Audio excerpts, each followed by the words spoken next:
G. Marshall. Yeah, rather dark in here. You see, we never turn on the lights. We don't need any. At Radio Mystery Theater, all we illuminate is your imagination. But do not be concerned. Although it has been said that when one is alone in the darkness, one hears strange things. Let those who enter these hallowed halls be cuffed. None shall look upon the mention golden cauldron of the druids. A strange voice. A voice from the moldering past. What has a sacred golden cauldron and the strange cult of the ancient druids to do with our story? Even the mention of the word druid evokes a frightening display of pyrotechnics from the atmosphere. Why does contemporary man still fear prehistoric rituals? Brad, please don't ask the old man any more questions. Look at his face. It's beginning to turn darker than the storm outside. Forgive me if my questions are in bad taste, sir. My interest in crime is a hobby, as is my interest in the occult. I would not make light of the power of the druids, Mr. Spencer. It reaches out beyond the confines of this castle. Beyond Stonehenge. Paul The grave.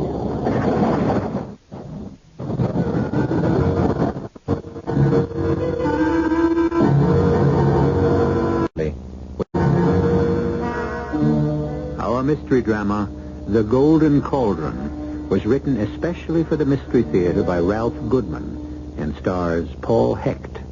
It is sponsored in part by Sign-Off, the Sinus Medicines, and Anheuser-Busch Incorporated, Brewers of Budweiser. I'll be back shortly with Act One.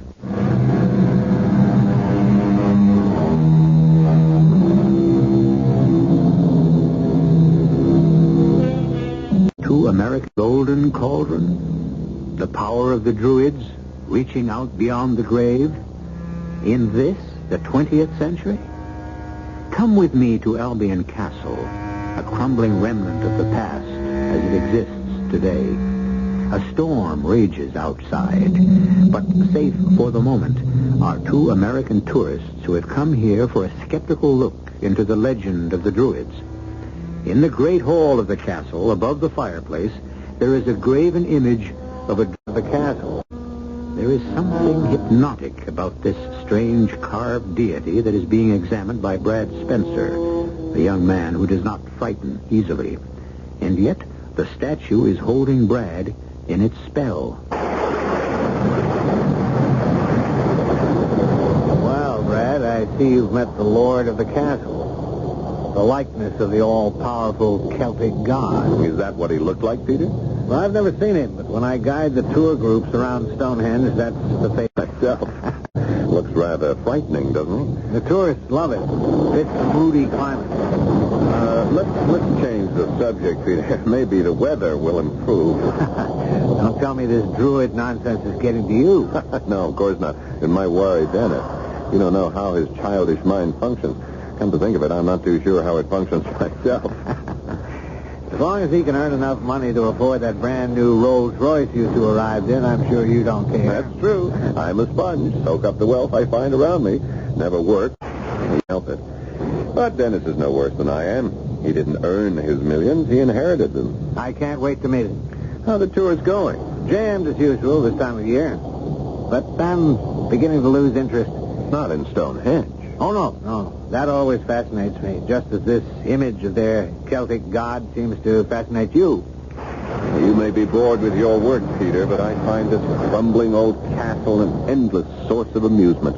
Amusement? Research, old buddy. You may be interested to know to the solution of the ancient Albion mystery. Don't tell me you're still checking out that old legend. Legend, Peter?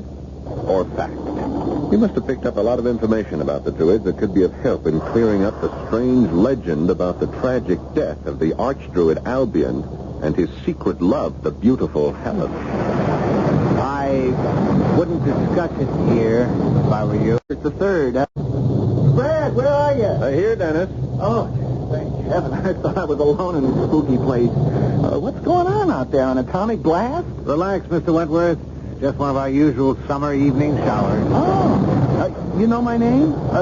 I mean, you had most of it, only you left out the third.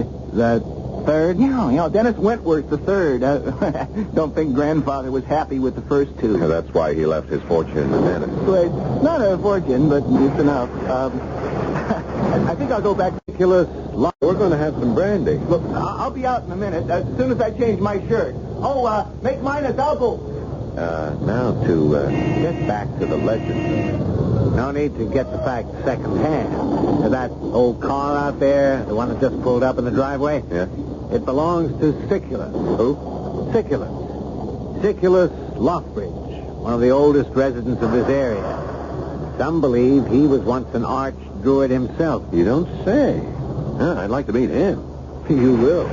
He haunts him. Now, haunts him. Nice old guy, but a sort of fanatic. Knew the Albion clan personally, they say. He keeps coming up here in search of the lost cauldron. Lost Cauldron? Yeah, the golden cauldron engraved with the head of a Celtic god. He believes it's buried with the skeletons of Albion and the witch Helen. Now I know I want to meet him. The housekeeper will make the introductions. We're very formal around here. Basil, we have guests. Please attend to the front door. Yes. Ah, Siculus, so good of you to give this young lady a lift to the end. Oh, yes. And all this down for. You have no idea how I appreciate this. Oh, it has been my pleasure. Youth and beauty has always brightened the eyes of the ancients. You mean like the beautiful Helen affected those who looked upon her? Who is this stranger? Don't be angry, Siculus. He's a guest, a visitor from America. He meant no insult. None at all. Peter, Miss Chilled to the marrow. was discussing an old druid legend, and I was... Oh, this is Mr. Brad Spencer. You, of course, know Peter.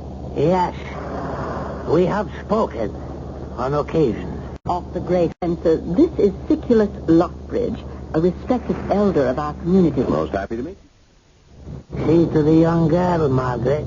She is chilled to the marrow. Yes, Siculus. Basil, take the young lady's bags to the upper floor. Oh, just a moment, please. I don't mean to cause any trouble, but my letter specified a room off the Great Hall. We didn't receive any letter. Well, then, how did you know that I was arriving today? Siculus foretold of a third visitor.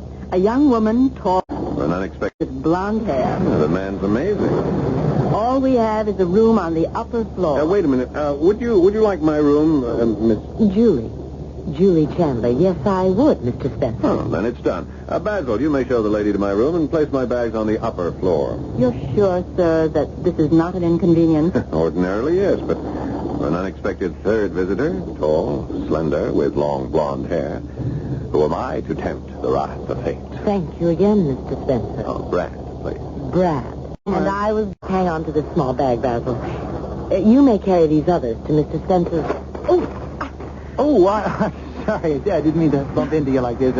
My name's Dennis. Mine is Julie. You dropped your purse, Julie. Here it is. Thank you, Brad. Oh, I see you two are already acquainted. I was just coming out of my room. And I was going into mine.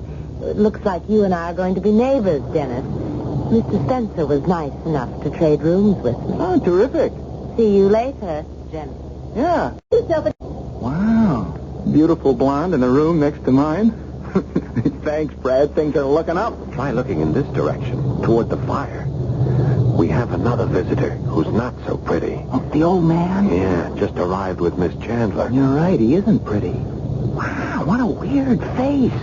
Must be over 100 years old. Make yourself at home, gentlemen. And you, Siculus, of course, are always welcome here. Thank you, my lady. I'm merely the housekeeper here. With the soul, Your friend. nonetheless. Basil will bring some brandy. If you'll excuse me, I have my work to attend to. Oh, certainly.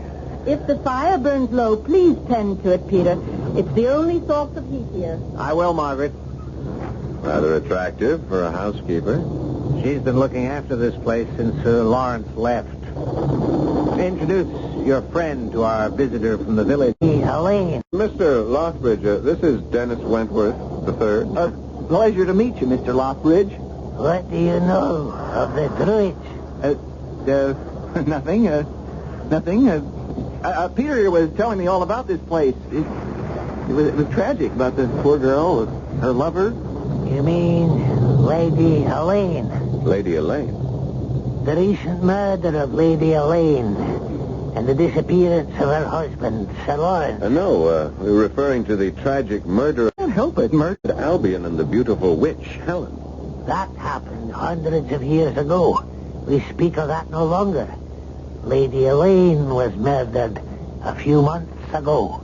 There were 3 murders in this castle? In this room. I'm leaving. Oh, come off it. Stop being so nervous. I can't help it. Murders, thunderstorms, old castles. They make me jumpy. A young woman was murdered here, right where your young friend, Mr. Wentworth, is standing. Thanks a lot. The police have investigated, but until they find Sir Lawrence... I don't follow. Elaine's husband, Sir Lawrence, thought his lady was cheating on him. He confronted her. An argument followed. He became enraged and shot her, point blank, through the heart. Death was instantaneous. And the murderer, Sir Lawrence, is missing. Yes, he's still at large. He could be hiding somewhere around nearby in the caves or in the village.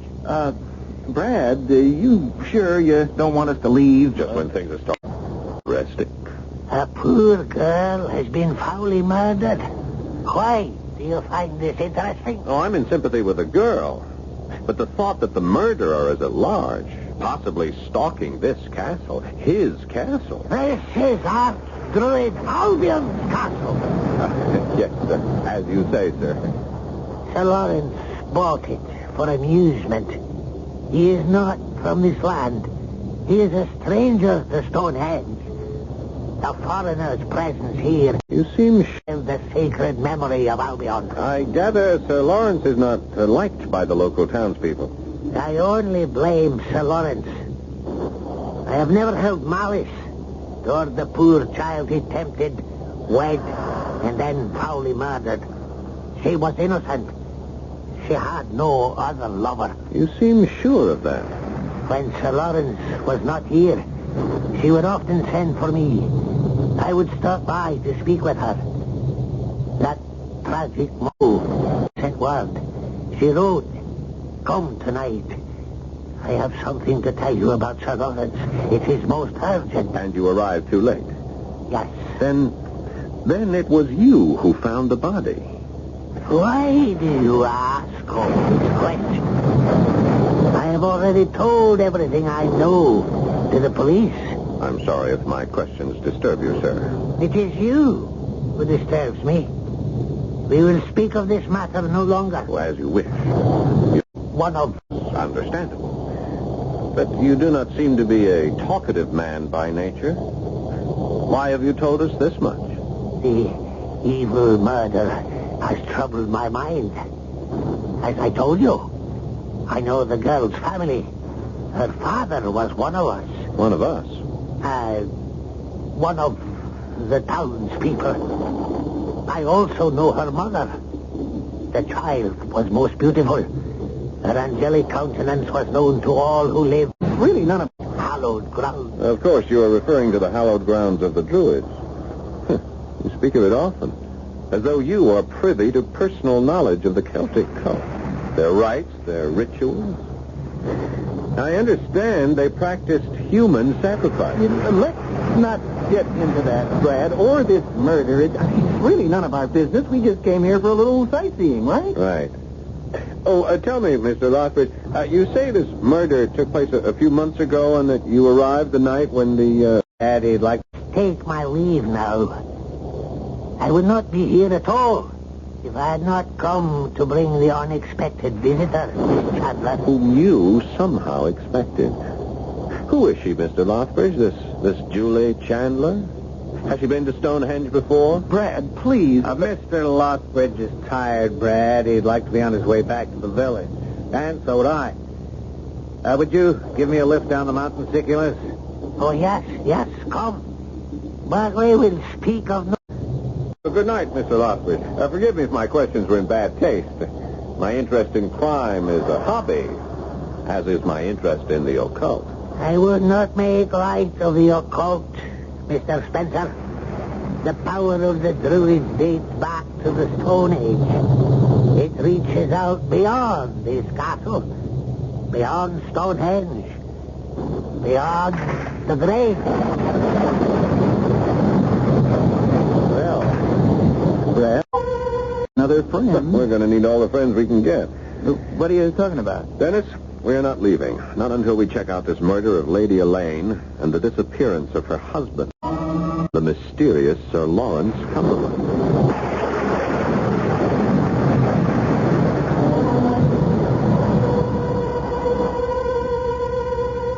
Well, what have we here? 3 skeletons that haunt the infamous Albion Castle. 2 from one century and 1 from this. Perhaps the inquisitive Brad Spencer will enlighten us as to the reason for this recent crime of violence. I, for one, hope he hurries before the trio of Den turns into a quartet, or a quintet, or a... Well, one thing we know for sure. In a moment, we will be back with Act 2.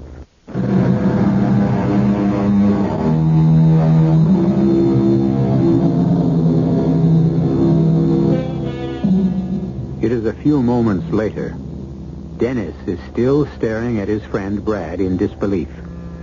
Despite the ominous threat of death, Brad has announced his intention of staying on and let the murderer to probe the recent murder of Lady Elaine. The impulsive decision has frightened Dennis. You can stay on and check out these weird people if you like, Brad, but not me. I'm too rich to die. Well put. Shall we see if Dennis has nerve enough to walk out the door into the night, knowing that the murderer, Sir Lawrence, may be lurking... Well, that's what I'm out there. You're being childish about this, Dennis. Yeah, okay, I'm being childish. I tell you, we're perfectly safe here. Yeah, so far. What does that mean? Well, I mean, I have a funny feeling we've been lucky up till now, but if you keep asking questions, These weird people, as you call them, interest me. If you don't ask questions, how do you expect to find anything out? Well, that's what I'm afraid of, finding something out. Once we know something, we're really in trouble. What was that? Oh, relax. That's just Basil with our brandy. Excuse me. Sorry, Basil, old man. I moved softly around the old place. I do not wish to disturb people. That's thoughtful of you, Basil. Oh, I see you've already poured our drinks. Yes, sir. Mistress Margaret is most particular about how I serve the guests. Yours, sir? No. And one for you. I do hope you'll find this to your liking. Thank you. What happened to the dog? The dog, sir? What dog? Oh, I noticed an empty enclosure near the driveway when we arrived yesterday. A dog run. The name Bruno engraved on a metal plate on the wire fence. Oh, the dog. I'd forgotten for a moment. Poor Bruno. It was Sir Lawrence's dog. Oh, what happened to poor Bruno? He died. A lot of poor things seem to die around here. How did Bruno die? We had Lawrence ran him. After Sir Lawrence ran off, the animal howled all day long, refused food and drink, acted strangely. What do you mean, acted strangely? Which would no longer enter the castle. Used to sleep there, by the fire. But after Sir Lawrence ran away, it would no longer sleep there. Oh, where did he sleep? Out there, in the courtyard. Oh, it is Sim's grave. Strange behavior. Howling. Yeah. Became a nuisance. Mr. Lothbridge prepared a potion. Thank you. To poison. I fed it to Bruno. I thought you said it refused food and drink. Well, by then, it was too weak to resist. The poison was lethal. It just went off to sleep. Never woke up. If you gentlemen need anything else, please ring. Oh, yes, thank you. But I warned you, Brad. You ask funny questions, they serve you funny brandy. Your imagination is running away with you, Dennis. There's nothing wrong with this brandy. No, you'll Sure needed... mine first. Yeah, this is delicious. You sure it's okay? Fine. Go on, take a sip. It won't kill you. Bad joke, Dennis. But drink up, you. You look like you need a drink. I do. Okay, here goes. Sure needed that. This place gives me the creeps. So I've noticed, particularly when I was asking old Siculus a few questions. There's only one person I'd like to ask a few questions. Julie Chandler. Did you get a look at that chassis? I'm dying to ask her 3 questions. Address, phone number, and if she's married or single. Have another brandy. Yeah, I think I will. The stuff is great. Better make it a double. Why? Here she comes. Yeah. She slipped into something more comfortable. For her, not for me. Good evening, Miss Chandler. Hello. I must say, you look rather nice tonight. Thanks. Who are you? Yeah. Oh, allow me to introduce myself. My name is Dennis. Dennis Wentworth III. I know. We were introduced when I arrived. Oh, yeah, of course. And your friend's name is... that doesn't matter. He's a bore. A complete bore. Oh. May I pour you some brandy? Yes, thank you. It's okay. We just tasted it.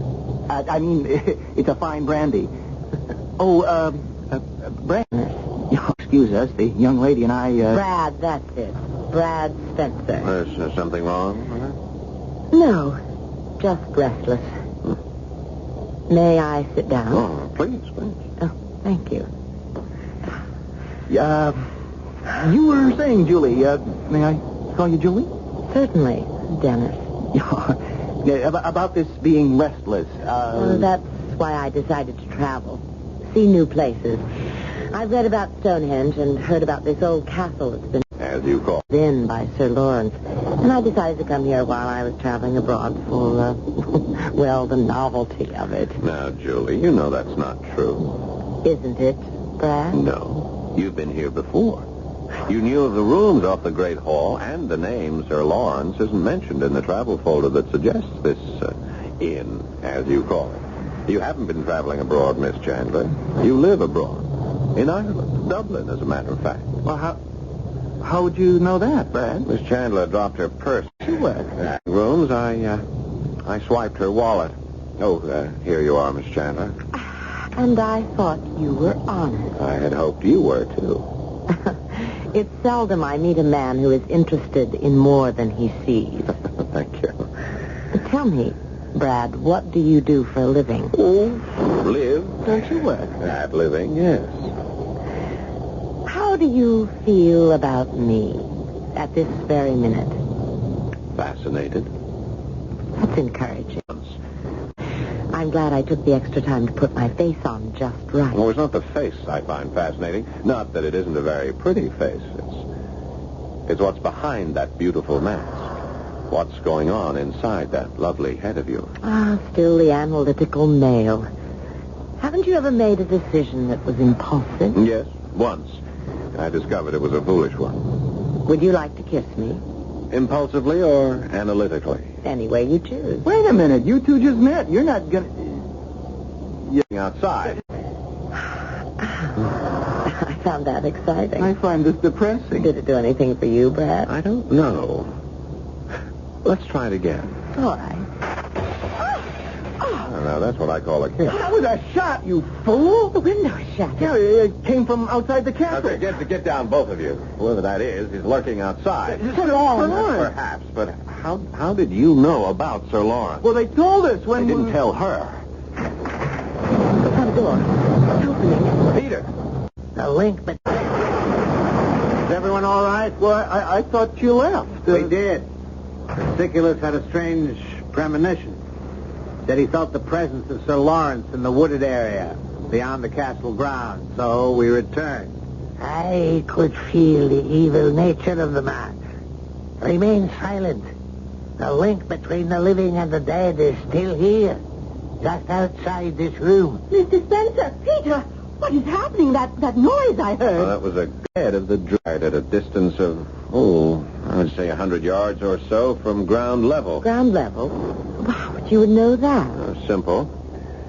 The glass was Eternity. here at this point of entry, just a few feet from the floor. And the bullet spent itself here above the fireplace, just over the head of the Druid god. Just took off one of his ears. Sacrilege. May the heavens might revolve and the evil be bound by chains to eternity. Oh, man. I mean, look, let's call the cops and get that guy.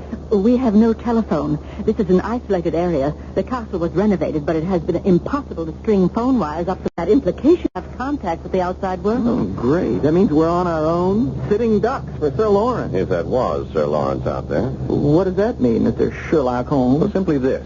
We aren't sure just who fired that shot as yet. Are we, Basil? I beg your pardon, sir. Now, where were you and Mistress Margaret when the shot was fired? I resent that implication, Mr. Spencer. I'm not implying anything, just sifting through the facts. In that case, I suppose I'm a suspect, too. Oh, I didn't say that, Peter. Well, I was out there with If we continue along this line of reasoning, both Siculus and I could... No, perhaps one of you, but...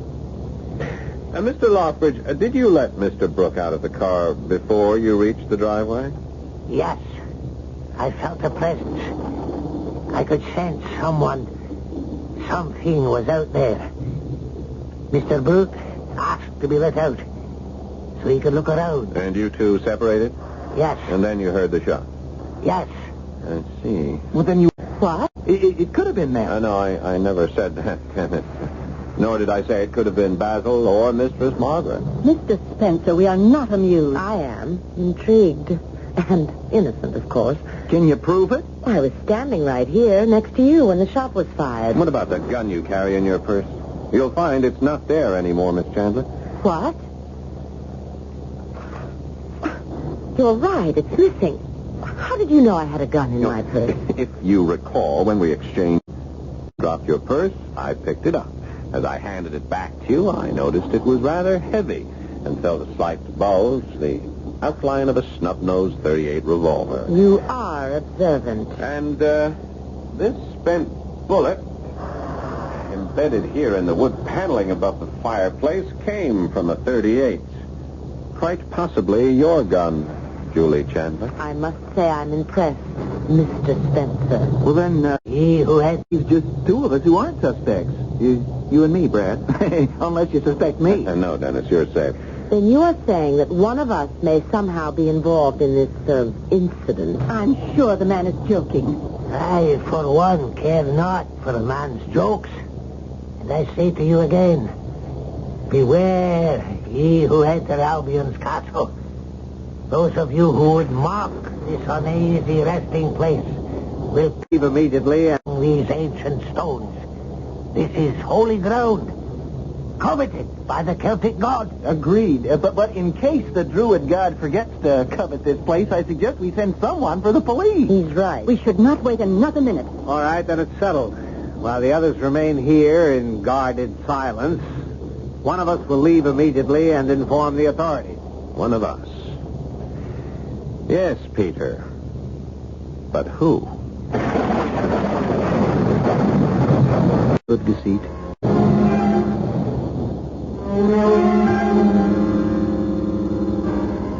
An interesting dilemma. 6 souls trapped in the remains of a crumbling Druid castle, held prisoner by their fears and suspicions of one another. Can Brad Spencer unravel this web of deceit? He and his reluctant traveling companion, Dennis, seem to have stumbled upon an unusual and terrifying vacation spot. They'll have an exciting story to tell nature and if they get back home.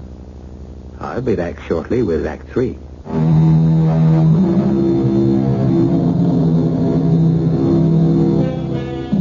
The mysterious shot fired at Brad Spencer has aroused his instinctive suspicion of those around him. It seems Brad is by nature an inquisitive man, a man who asks questions, perhaps too many questions. However, the shot that narrowly missed him and the spent bullet that into the wall does not seem to disturb Brad. Let's find out why. Did I hear you right, Brad? A shot was just fired at us by a murderer, Golden, and you say we're perfectly safe here. I didn't say perfectly, Dennis. If that shot was fired by Sir Lawrence, we are safe. But it was fired by someone in this room. I resent that accusation, Mr. Spencer. I have warned you all, but you would not listen. There is more than murder afoot in this castle. Until the golden cauldron is found and returned to the Celtic god of the Druids, none of us are safe here. Siculus, please. Most has a right to be uneasy. That shot was obviously meant for him. But it was fired by Sir Lawrence, Brad. I can vouch for these people. It had to be Sir Lawrence. Well, if you're right, there's no need to panic. I still don't see why. That shot wasn't fired to kill anyone. It was meant to scare us. And notice how flattened out this spent bullet is? Yeah? It was fired from close range, almost as close as the shot that killed Lady Elaine. Well, maybe Sir Lawrence missed. Yeah, not likely. The light in here was bright enough for an expert marksman like Sir Lawrence. How did you know, Sir Lawrence? For the police? Okay. Oh, this rifle cabinet and these marksmanship trophies belong to the master of the castle, do they not? Yes, they are his. I see. Then you were just trying to be amusing again when you accused us all. Oh, no, Peter. Just testing the ground. Yeah, well, let's stop testing while we're standing up on the ground instead of lying in it 6 feet under. Would somebody go for the police? Okay, you're right, Dennis. This is no longer a game. Why don't you get into your role? Peter, Spencer does not control our destinies. I will drive you back to the village. Mr. Spencer, You must be told of Sir Lawrence's return. Are you coming, Peter? Yes, Siculus. Are you sure you'll all be all right? We have Sir Lawrence's rifles. Good. We'll be back with Inspector Hecht as soon as we can.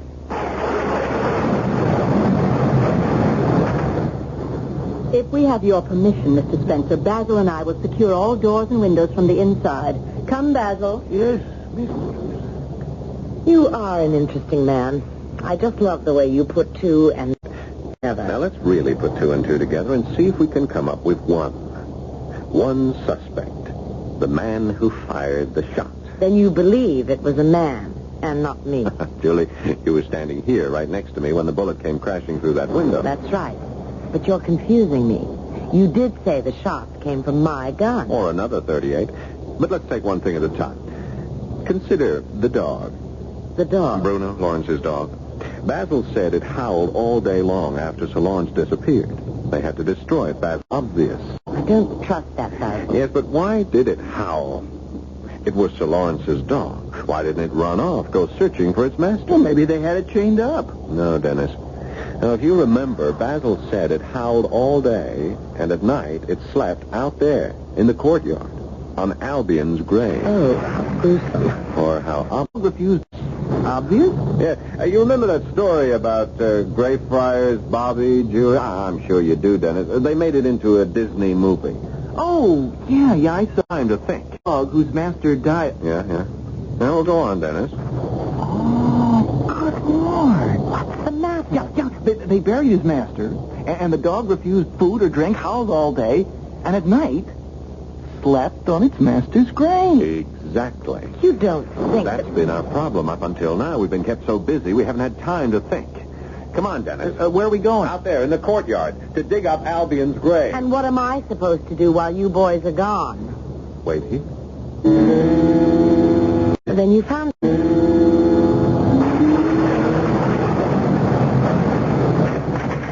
Are you all right, Julie? I am now. It's almost midnight. You've been gone a long time. What did you tell Basil and Margaret while we were gone? I didn't see Basil or Margaret. This place has been as quiet as a tomb. No, don't mention that word. Then you found something out there at Albion's grave. Yeah, we grabbed some shovels from the garage. Yeah, and, wait, Dennis. Keep your voice down. We still don't know whom we can trust around here. And that includes Julie. Me? Albion's grave. Castle, you're familiar with the rooms, the grounds, and you've met Sir Lawrence, too, haven't you? Yes. What did he look like? Did he have a rather large mustache, long sideburns, and a prominent scar on his face? Yes. Have you seen a picture of him? No, we just saw him. Him? He's buried in Albion's grave. Oh, no. Yeah, we only had to turn over a few spadefuls of soft earth, and first His hand came through, and then the arm, and then his head. Yeah, it was a hurry killing Sir Lawrence. I understand why they never moved him. You said they. Do you think there was more than one murderer? Well, there might have been. But Sir Lawrence was a rather large man. At a dead weight, it would take 2 or even 3. 3? I'm just guessing. Yeah, yes. would you mind if we just said 2? Basil and Margaret. No motive. They'd have nothing to gain by killing Sir Lawrence or Lady Elaine. At least nothing we know of at the moment. No, whoever did it was desperate. Took a lot of nerve to bury Sir Lawrence in Albion's grave. Sir Lawrence, dig it up. Not in this town. Except 2 tourists like you and Dennis. Wait. What if Sir Lawrence didn't kill Lady Elaine? Well, it's ridiculous. Everyone said that... Everyone in this household. And the old man Siculus. But what if someone, the murderer, used a trumped-up quarrel between Sir Lawrence and the Lady Elaine to murder her and make it look like he ran away? Hey, this girl's not only beautiful, she's got brains. Then whoever it was might be watching us. This to leave, isn't it? Back to Mistress Margaret. Perhaps. Think about it. She doesn't seem too unhappy about the death of the lady of the house. With Lady Elaine and Sir Lawrence both out of the way, this house can be run the way she wants it to be run. Yes, temporarily, perhaps. But eventually, she'd have to give it up. And you own it. She'd have no rights. Both she and Basil could be asked to leave. Isn't that so, Julie? Well, don't confuse me, please. I'm new at this. Well, keep on thinking or we won't be old at it. No. There's something else going on here. Something we haven't thought of. You're right, Brad. May I fill in the empty pieces of the puzzle? Peter. How did you get in? Brad just bolted the front door from the inside. I let him in through the servants' quarters. Stay where you are, please, all of you. This is her gun I have in my hand. Then you were the one who took that shot at me. I'm afraid so. And you were right.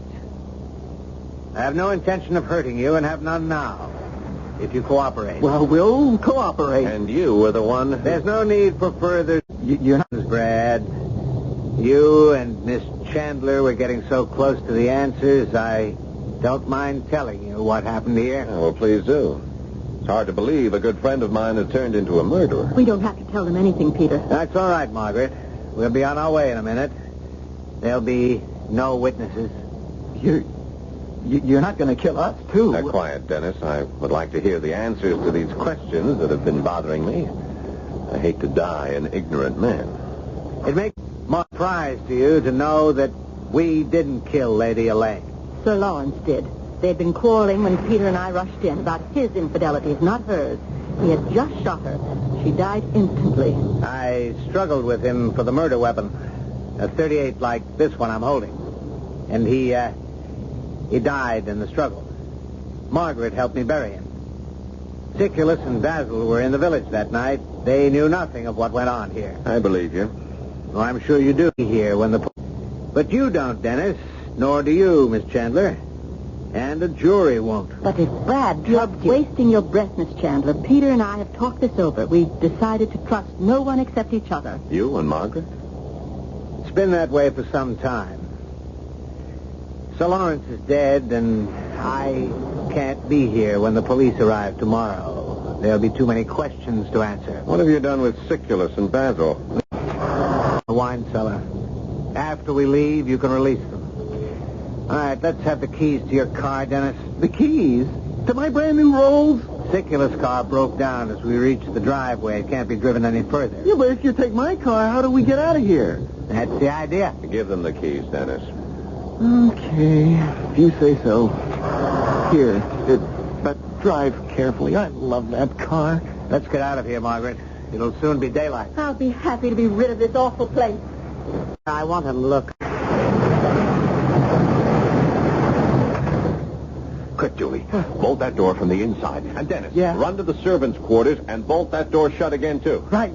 Good thinking, Brad. And while you're there, Dennis, release Siculus and Basil from the wine cellar. Castle is secured, Master.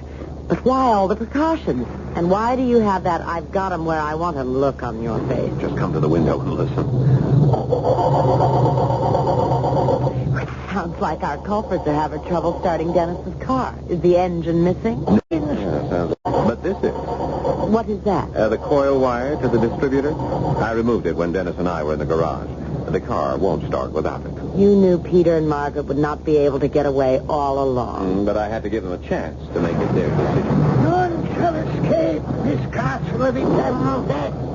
You shall pay for your sins. Yeah, sounds like Dennis released Siculus and Basil. This calls for a drink. Right, Julie, but keep away from the windows.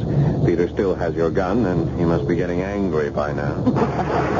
I always did. Don't blame him. Margaret is beautiful, but having to spend the night in the garage until the police come is nowhere near as romantic as spending the night by the fire with you. Until the brandy goes.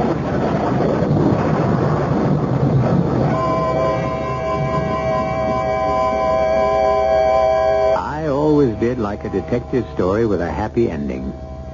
And having faith in the jury system, both here in America and abroad, I am sure both Peter and Margaret will soon be memory of Albion Castle. As for the Druids, there is a great deal to be said for the fascination Stonehenge has for the archaeologists and astronomers of today. The message of the Druids is still with us. I'll be back shortly.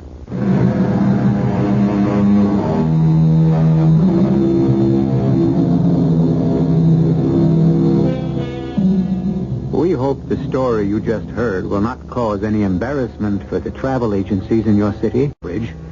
Hope you will control your urge to rush first thing in the morning and make reservations for a stay at Albion Castle, overlooking the magnificence of the ancient temple of Stonehenge. Don't misunderstand. Some say the castle is still there, but the price is rather high.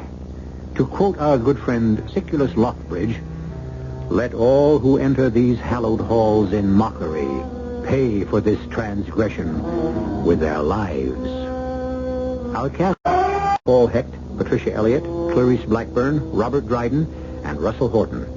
The entire production was under the direction of Himan Brown.